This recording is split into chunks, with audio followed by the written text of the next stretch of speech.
नमस्कार, सातै प्रदेशको ताजा खबरहरूको संगालो प्रदेश समाचारमा यहाँहरूलाई स्वागत छ। म संगीता कटुवाल। प्रदेश समाचार सुरु गरौं अहिलेसम्मका मुख्य समाचारबाट। कालीगण्डकी तिनाउ डाइभर्सन परियोजना अगाडि बढाउने सरकारको निर्णयपछि चौतर्फी विरोध। डाइभर्सन आयोजना तत्काल रद्द गर्न पाल्पाका जनप्रतिनिधिको आग्रह। पर्वतको जिल्ला अस्पतालमा पर्याप्त स्वास्थ्य कर्मीको अभावमा उपचार सेवामा प्रभाव। उपकरण अनुसार जनशक्ति नहुँदा उपचारका लागि बाहिर जानुपर्ने बाध्यता। सोलुखुम्बुमा आधुनिक कृषि औजार नहुँदा खेती प्रणालीमा समस्या। अनुदानका सामग्री पहुँच वालाले मात्र पाएको किसानको गुनासो।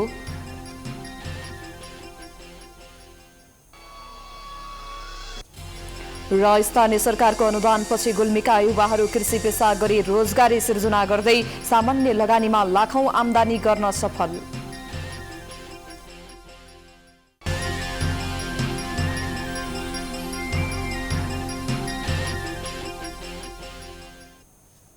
आजको प्रदेश समाचार सुरु गरौं। कालीगण्डकी डाइभर्सन आयोजनाको पक्ष र विपक्षमा नेताहरू विभाजित भएको सम्बन्धी प्रसंगबाट। कालीगण्डकी तिनाउ डाइभर्सन आयोजनालाई अघि बढाउने विषयले नेताहरूलाई दुई कित्तामा विभाजित गराएको छ। लुम्बिनी प्रदेशका नेताहरू विष्णु पौडेल र शंकर पोखरेल एकातिर छन् भने गण्डकी प्रदेशका गोपाल मान श्रेष्ठ, कृष्णचन्द्र नेपाली र पृथ्वी सुब्बा गुरुङ आयोजनाको विपक्षमा उभिएका छन्।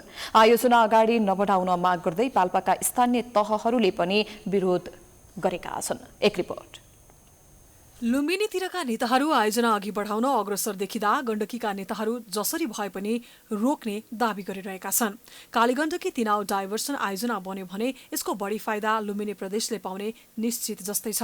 उता गण्डकी प्रदेशमा भने नकारात्मक प्रभाव पर्ने आंकलन गरिएको छ। यही कारणले दुई प्रदेशबीच द्वन्द्व सुरु हुन थालेको छ। कालीगण्डकी तिनाउ डाइभर्सन परियोजनाको कार्यले उद्घाटन भएसँगै रामदी पुल भन्दा तलको तटीय क्षेत्र थप तरंगित भएको छ। रामदीदेखि देवघाटसम्मको करिब 103 किलोमिटर तटीय क्षेत्रका बासिन्दा र यस क्षेत्रका सबै स्थानीय तह परियोजनाको विपक्षमा उभिएका छन्।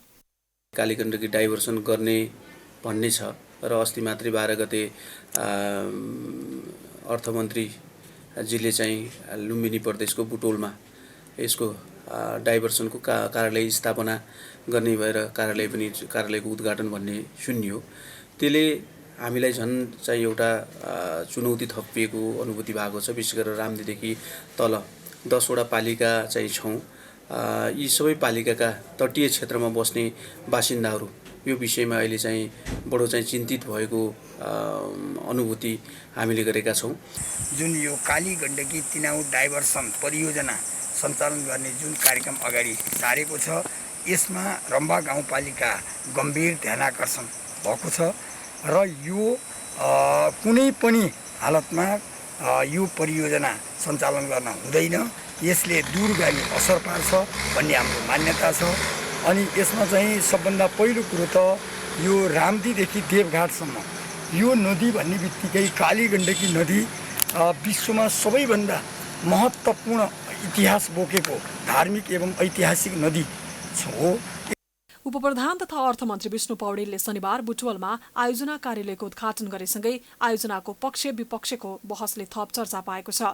एमालेको ओली समूहका 4 जना नेताबीच नै कालीगण्डकी तिनाउ डाइभर्सन आयोजनामा टकराव बढेको छ। स्याङ्जाको चापाकोट नगरपालिका, पाल्पाको रामपुर नगरपालिका, रम्भा गाउँपालिका, निस्ती गाउँपालिका, तनहुँको घिरिङ गाउँपालिका, देवघाट नगाउँपालिका, नवलपरासीको बुलिङटार गाउँपालिका, बौद्धकाली गाउँपालिका र गैडाकोट नगरपालिकाका न्यूनतम 20% छाडेर 80% पानी तिनाउमा झार्ने सरकारी योजनाको विरोध गर्दै विकल्पको खोजी गर्न भनिरहेका छन्। तल्लो तटीय क्षेत्रका नागरिक र स्थानीय तहको विरोधलाई गण्डकी प्रदेशका मुख्यमन्त्री कृष्णचन्द्र नेपाली पोखरेलले समेत साथ दिनु भएको छ। म स्मरण गराउन चाहन्छु, विगतमा पनि यस्ता प्रश्नहरू उठेका हुन् र जसलाई हामीले सिङ्गो प्रदेशले एक आवाजमा हामीले त्यसलाई प्रतिवाद गरेका थियौँ र त्यो रोकिएको पनि थियो। त एकाएक जुन एउटा कार्यालय खोल्ने काम भयो, यसप्रति हामीहरूको घोर आपत्ति छ र हामी सम्पूर्ण प्रदेशवासीहरू, सरकार, राजनीतिक दल, नागरिक समाज लगायत सबै हामी एक मतमा छौँ। त्यो भनेको के हो भने कालीगण्डकीलाई डाइभर्स गर्न पाइँदैन। पाल्पाको प्रभावित क्षेत्रमा पनि रम्भा गाउँपालिका, रामपुर नगरपालिका र निस्ती गाउँपालिकाले डाइभर्सनको विरुद्धमा विज्ञप्ति नै जारी गरेका छन्। आयोजनाबाट लुम्बिनी प्रदेशको पाल्पाका स्थानीय तहहरूले समेत गण्डकी क्षेत्र मरुभूमिकरण हुने जोखिम भएको बताउँदै आएका छन्। वातावरणीय अध्ययन, स्थानीय संघको परामर्श, छलफल र विश्लेषण नगरी आयोजना सुरु गर्न लागेको भन्दै स्थानीयले विरोध गरेका छन्। जलाधार क्षेत्रमा बसोबास गर्ने बासिन्दाहरूको जनजीवनमा गम्भीर प्रभाव पार्ने र प्राकृतिक वातावरण खलबलिने हुँदा कालीगण्डकी तिनाउ डाइभर्सन बहुउद्देश्य परियोजना खारेजीको माग लुम्बिनी प्रदेशको पाल्पा सहित गण्डकी प्रदेशका 9 स्थानीय सरकारले गरेका छन्। कालीगण्डकी नदीलाई डाइभर्सन गरेर तिनाउ नदीमा मिसाई रूपन्देही, कपिलवस्तु र नवलपरासीको करिब 1 लाख हेक्टर खेतीयोग्य जमिन सिंचाई गर्ने र 126 मेगावाट विद्युत उत्पादन गर्ने उद्देश्यले योजना अगाडि बढाइने बताइएको छ। चौतर्फी विरोधका बीच उद्घाटन भइसकेको आयोजना कसरी अघि बढ्छ सबैले चासोका साथ हेरेका छन्। प्राइम टाइम्स टेलिभिजनका लागि पाल्पाबाट मुक्ति न्यौपानेको रिपोर्ट। अबको क्रममा गण्डकी प्रदेशको पर्वतस्थित जिल्ला अस्पतालमा स्वास्थ्य कर्मीको अभावमा उपचार सेवामा प्रभाव परेको सम्बन्धी प्रसङ्गतर्फ लागौं। गण्डकी प्रदेशको पर्वत अस्पतालमा सीमित स्वास्थ्य कर्मीका कारण उपचार सेवामा समस्या भएको छ। प्रदेश सरकारले अस्पताललाई सर्वश्रेष्ठ अस्पताल घोषणा गरेको थियो, तर पछिल्लो समय भौतिक पूर्वाधारमा अब्बल रहे पनि स्वास्थ्य कर्मीको अभावका कारण उपचार सेवामा प्रभाव परेको छ। एक रिपोर्ट। गण्डकी स्वास्थ्य निर्देशनालयले गरेको मूल्याङ्कनमा पर्वत जिल्ला अस्पतालले 1 वर्षमा द्रुत सुधार ल्याएको तथ्याङ्कले देखाएको थियो। आधारभूत सेवा सूचकहरूले 11 अन्य जिल्लाका अस्पतालहरूको तुलनामा उल्लेखनीय परिवर्तन भएको देखिएको हो। त्यसकै आधारमा जिल्ला अस्पताल पर्वतलाई देश तथा विदेश मार्फत कोरोना रोकथाम सहित अन्य सेवा प्रदान गर्न करोडौंको स्वास्थ्य उपकरणहरू प्राप्त भएको अस्पतालले जनाएको छ। पहिलो यो 32 वर्ष भयो पर्वत अस्पताल स्थापना भएको, पहिलोपटक हामी इको सर्भिस पनि सुरु गरेका छौँ। मुटुको भनेको एक खालको स्तर उन्नति हामीले गर्न सफल भएका छौँ। ल्याबको परीक्षणको सन्दर्भमा चाहिँ पोखरा जानुपर्ने कुराको लगभग अन्त्य हामीले गरेका छौँ। अब कल्चर मिडिया आउँदैछ, अब थाइराइड परीक्षण गर्ने, भिटामिन डी लगायतको रगतबाट दिशा पिसाबबाट परीक्षण गर्ने कुनै पनि चिज बाँकी सायद पोखरामा जानु नपर्ने कुरा हामीले यही सुनिश्चित गरिसक्यौँ। अब 2 हप्तामा चाहिँ कल्चर सुरु भएपछि त्यसको पनि हामी समाधान लिन्छौँ। अस्पतालमा सर्जरी, डिजिटल एक्सरे, प्रयोगशाला सेवा, kidney dialysis, last freezing centre, oxygen plant, ICU र भेन्टिलेटर सेवा, सङ्कट कोष स्थापनाका लागि गरिब मानिस विशेषज्ञ डाक्टरको सेवा लगायतको सुविधा रहेको छ। तर पर्याप्त मात्रामा विशेषज्ञ चिकित्सक सहितका स्वास्थ्यकर्मीको अभावका कारण अस्पतालले सोचे अनुरूप सेवा दिन सकेको छैन। अस्पतालको हकमा कुरा गर्दाखेरि हामी अब बिस्तारै भौतिक रूपमा चाहिँ हामी सम्पन्न हुँदैछौँ। हामीसँग चाहिँ 50 बेडेड इन्फ्रास्ट्रक्चरको रूपमा बिल्डिङ अहिले निर्माणाधीन र अन्तिम चरणमा छ। त्यस्तै हामी आइसियूको लागि चाहिँ जस्तै 3वटा भेन्टिलेटर र एउटा पोर्टेबल भेन्टिलेटर सहित 4वटा भेन्टिलेटरहरू छ। हामीसँग 4वटा डायलिसिस मेसिनहरू छ। त्यस्तै हामीसँग चाहिँ फुल्ली फङ्सन अपरेसन थिएटरहरू छ। सुशासन, स्वास्थ्य सेवा र अस्पताल सहायता सेवामा समावेश भएका अस्पतालमा हाल 8 जना मात्रै स्वास्थ्य कर्मी रहेका छन्। 15 शय्याबाट 50 शय्यामा रूपान्तरण हुने चरणमा रहेको अस्पतालमा जनशक्ति अभावका कारण उपचार तथा व्यवस्थापनमा चुनौती थपिँदै गएको छ। प्राइम टाइम्स टेलिभिजनका लागि पर्वतबाट सन्तोष कुमारको रिपोर्ट। प्रदेश समाचारमा पालो भएको छ विश्रामको।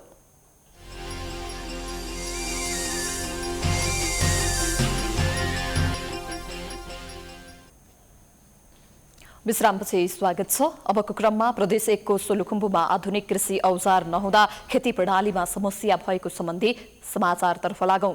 सरकारले किसानका लागि आधुनिक कृषि औजार अनुदानमा वितरण गर्ने कार्यक्रम ल्याए पनि सोलुखुम्बुका सबै किसानहरूले नपाउँदा खेती प्रणालीमा समस्या हुँदै आएको छ।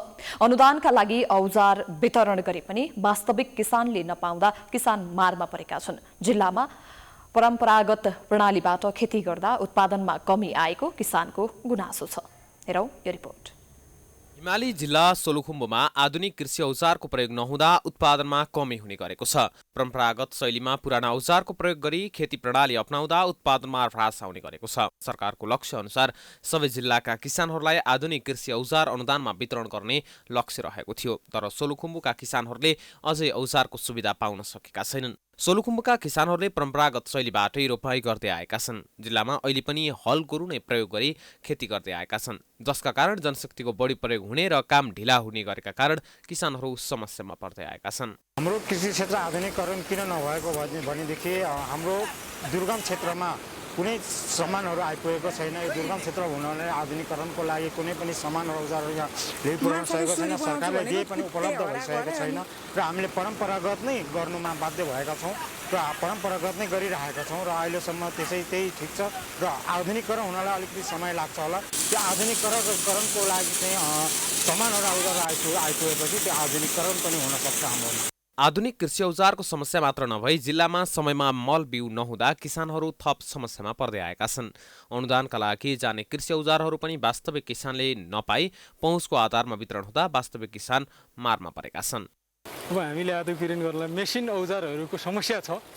यहाँ मेसिन औजारहरू पनि सरकारले भन्दै गर्दाखेरि यहाँ नपाइरहेको कुराहरू छन्। सरकारले त योजना ल्याएको छ, माथिबाट बजेट छुट्याएको छ आधुनिकीकरण गर्नुपर्छ भनेर, तर यहाँ त्यस्तो जनता समक्ष हाम्रो चाहिँ के अरे जनमासमा आइपुगेको छैन। माथि कुरा मात्रै हुने हो, काम नभइरहेको अवस्था छ। त्यही भएर अब आधुनिकीकरण गर्नलाई हामीले पटक अब विभिन्न ठाउँमा पहल गर्दाखेरि पनि यहाँ मेसिन औजारहरूका कुराहरू छन्। विभिन्न सबै समस्याहरूले गर्दाखेरि आधुनिकीकरण गर्न नसकिरहेको अवस्था छ। पुरानो शैलीबाट हामीले कृषि गर्दाखेरि प्रशस्त आम्दानी उब्जनी भएन। अब नयाँ शैलीबाट गर्नलाई अब सरकारले होइन दिनु पर्यो, कृषिका उपकरणहरू दिनु पर्यो, औजारहरू दिनु पर्यो, अनि हुन्थ्यो कि हामीहरूको पुरानो शैलीबाट गर्दाखेरि उब्जनी भएन, आम्दानी भएन, कति दुःख गर्दाखेरि पनि भएन। नयाँ शैलीबाट गर्न पाए हुन्थ्यो। चालु आर्थिक वर्षमा कृषि ज्ञान केन्द्र सोलुखुम्बुले 61 लाख बराबरको कृषि औजार वितरण गरेको छ। तर वास्तविक किसानले अझै यस्ता औजार नपाएका कारण उत्पादनमा ह्रास हुने गरेको छ। सरकारले किसानका नाममा नभई वास्तविक किसान पहिचान गरी कार्यक्रम लागू गर्न सके किसानलाई हौसला मिल्ने देखिन्छ। प्राइम टाइम्स टेलिभिजनका लागि सोलुखुम्बुबाट दिपेन्द्र पराजुलीको रिपोर्ट। अबको पालोमा लुम्बिनी प्रदेशको पश्चिम नवलपरासीमा बाढीले राजमार्गको डाइभर्सन बगाउँदा यातायात सञ्चालनमा समस्या भएको सम्बन्धी समाचारतर्फ लागौं। पूर्व पश्चिम राजमार्ग अन्तर्गत नारायणगढ बुटवल सडक खण्डको सुनवलमा डाइभर्सन बाढीले बगाएपछि आवागमनमा समस्या भएको छ। लगातारको वर्षासँगै आएको बाढीले राजमार्गमा रहेको डाइभर्सन गैर राति बगाएपछि आवागमनमा प्रभाव परेको छ। बाढीले डाइभर्सन बगाएपछि पूर्व पश्चिम गुड्ने सवारी साधनहरू अलपत्र परेका थिए। राजमार्गमा गुड्ने सवारी साधनलाई सुनवलबाट परासी हुँदै भूमहीतर्फ पठाइएको जिल्ला ट्राफिक प्रहरी कार्यालय पश्चिम नवलपरासीले जनाएको छ। सडक सुचारुको लागि करिब 20 मिटर जति बाढीले बगाएको डाइभर्सन बनाउने काम भएको ट्राफिक प्रहरी कार्यालयले जनाएको छ। सडक विस्तारको ठेक्का पाएको चाइना स्ट्रेट कन्स्ट्रक्सनले दाउन्ने पश्चिम खण्डमा निर्माण गर्नुपर्ने 30 वटा पुल मध्ये अधिकांशको निर्माण कार्य सुरु गरेको छ। वर्षायाम सुरु भएसँगै पटक पटक डाइभर्सन बगाउँदा सवारी साधन सञ्चालनमा समस्या हुँदै आएको छ।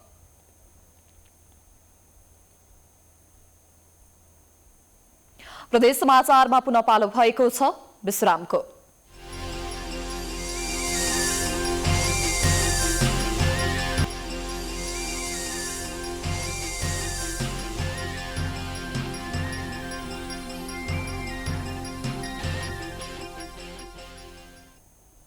विश्रामपछि पुनः स्वागत छ। अन्तमा लुम्बिनी प्रदेशको गुल्मीका युवाहरू कृषि पेसातर्फ आकर्षित भएको सम्बन्धी समाचारतर्फ लागौं। गुल्मीका युवाहरू गाउँमै कृषि कर्म गरी राम्रो आम्दानी गर्दै आएका छन्। पछिल्लो समय जिल्लाका युवाहरूले आधुनिक प्रविधिबाट कृषि व्यवसाय अङ्गाली आम्दानी गर्दै आएका छन्। स्थानीय सरकारले कृषि व्यवसायलाई प्रोत्साहन गरी आत्मनिर्भर बनाउने उद्देश्यका साथ अनुदान दिन थालेपछि युवाहरू कृषि पेसामा आकर्षित भएका हुन्। एक रिपोर्ट।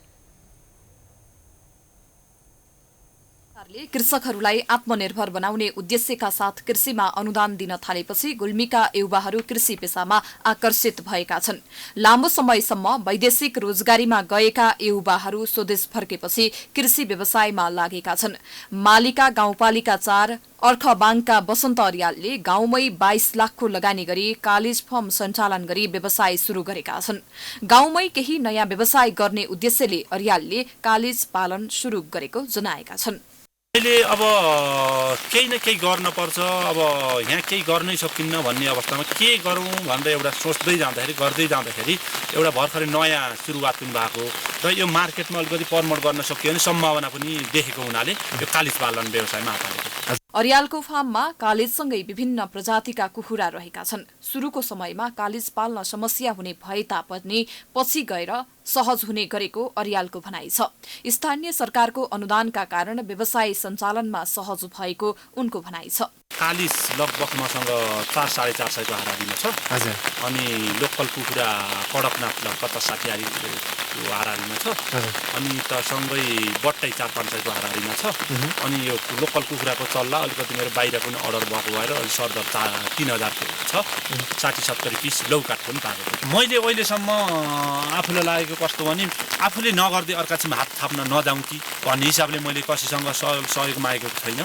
आशावादी छु गर्दै जाँदाखेरि अब हेर्नेछ पाइनेछ भन्ने अहिलेसम्म कुनै लिएको छैन। यता स्थानीय तहले पनि युवा तथा कृषि व्यवसाय गर्नेलाई उत्पादनमा आधारित अनुदान बिना ब्याज ऋण प्रदान गर्दै आएको जनाएको छ। पैसाको अभावमा समस्यामा परेका व्यक्तिहरूको लागि हामीले बैंक मार्फत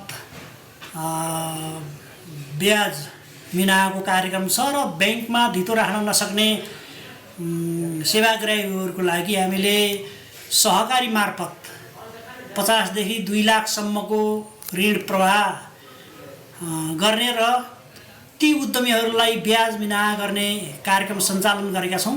उत्पादनमा आधारित अनुदान पनि हामीले समावेश गरेका छौँ। अर्यालले 4 रोपनी जग्गामा तारबार गरेर कालिज पालन सुरु गरेका हुन्। जिल्लामै नौलो व्यवसाय सुरु गरी आफू जस्तै अन्य युवाहरूलाई पनि कृषि पेसामा आबद्ध हुन अर्यालले सुझाव दिएका छन्। प्राइम टाइम्स टेलिभिजनका लागि गुल्मीबाट डीबी खड्काको रिपोर्ट।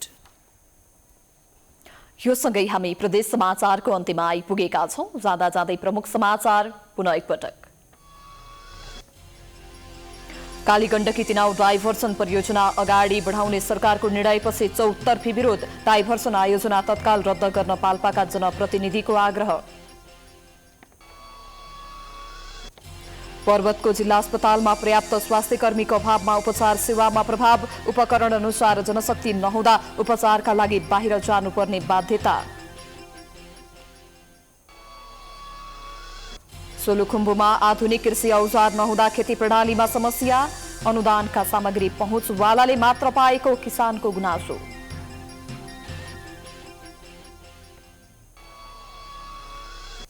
र स्थानीय सरकारको अनुदानपछि गुल्मीका युवाहरू कृषि पेसा गरी रोजगारी सिर्जना गर्दै सामान्य लगानीमा लाखौं आमदानी गर्न सफल।